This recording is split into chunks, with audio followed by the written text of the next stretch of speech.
ଜୟ ଜଗନ୍ନାଥ ସାଙ୍ଗମାନେ ନମସ୍କାର। ଦର୍ଶକ ବନ୍ଧୁ ଚାଲନ୍ତୁ କାହାଣୀଟି ଆରମ୍ଭ କରିବା। ଜଗନ୍ନାଥ ଓ ଭାଗବତ ସଂସ୍କୃତି।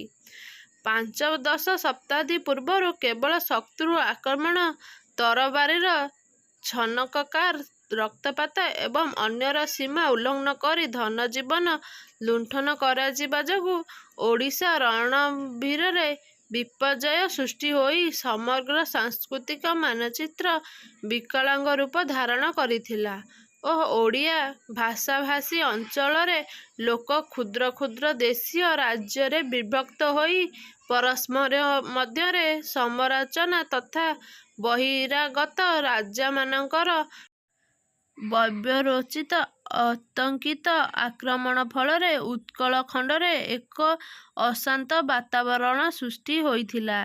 ଏହି ଘୃଣିତ ପରିବେଶ ମଧ୍ୟରେ ଓଡ଼ିଶାର ସଂସ୍କୃତି ଏବଂ ସ୍ୱତନ୍ତ୍ର ରୂପ ଗ୍ରହଣ କରିବା ଥିଲା କଷ୍ଟସାଧ୍ୟ। ଏପରି ଏକ ସାଂସ୍କୃତିକ ଦୁସ୍ଥିତି ପରେ ଉତ୍କଳର ସିଂହାସନ ଆରୋହଣ କଲେ ରାଜା ପ୍ରତାପରୁଦ୍ର। ସେ ରାଜ୍ୟଜୟ ଏବଂ ଶତ୍ରୁକ୍ଷୟ ପାଇଁ ଶକ୍ତିଶାଳୀ କିମ୍ବା ବଳିଷ୍ଠ ସମ୍ରାଟ ନଥିଲେ। ଜଣେ ସାହିତ୍ୟ ଓ ସଂସ୍କୃତି, କଳା ଓ ଆତ୍ମଧନ୍ୟବାଦୀ, ବୈଷ୍ଣବୋଦ୍ୟ ପ୍ରେମୀ, ଶାନ୍ତିପ୍ରିୟ ରାଜା ଭାବରେ ଥିଲେ।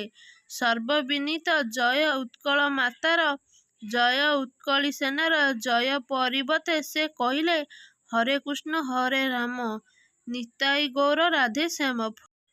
ଫଳରେ ହଜାର ହଜାର ପାଇକ ଓ ରାୟ ରାମାନନ୍ଦଙ୍କ ପରି କ୍ଷୁଦ୍ର କରଦ ରାଜ୍ୟରେ ପୁରୋଧାମାନେ ତରବାରୀକୁ ଠାକୁରଙ୍କ ଆସନ ଉପରେ ପୂଜା ପାଇଁ ସଜ୍ଜିତ ରଖି କାନ୍ଧରେ ମୁଦକ ପକାଇ ଏବଂ କରତାଳ ହାତରେ ଧରି କିମ୍ବା ଉର୍ଦ୍ଧ୍ୱବାହୁ ହୋଇ ନୃତ୍ୟ କଲେ। ଅପୂର୍ବ ଭାବବେଶରେ ନାମ ସଂକୀର୍ତ୍ତନ କରି କରି ଏ ସମୟରେ ଗୋପାଳ ଖଣ୍ଡଙ୍କ ପରି ସବୁ ସାଧୁ ସନ୍ଥ ଧର୍ମପରାୟଣ ବ୍ୟକ୍ତିମାନେ କହିଲେ କଳିଯୁଗର ରୀତି ଶୁଣ, ନିୟମ ନାମ ସଂକୀର୍ତ୍ତନ, ସତ୍ୟ ଶୌଚ କ୍ଷମା ଶାନ୍ତି ଦୟା ନିୟୁତ ଯେ ବିଭୂତି।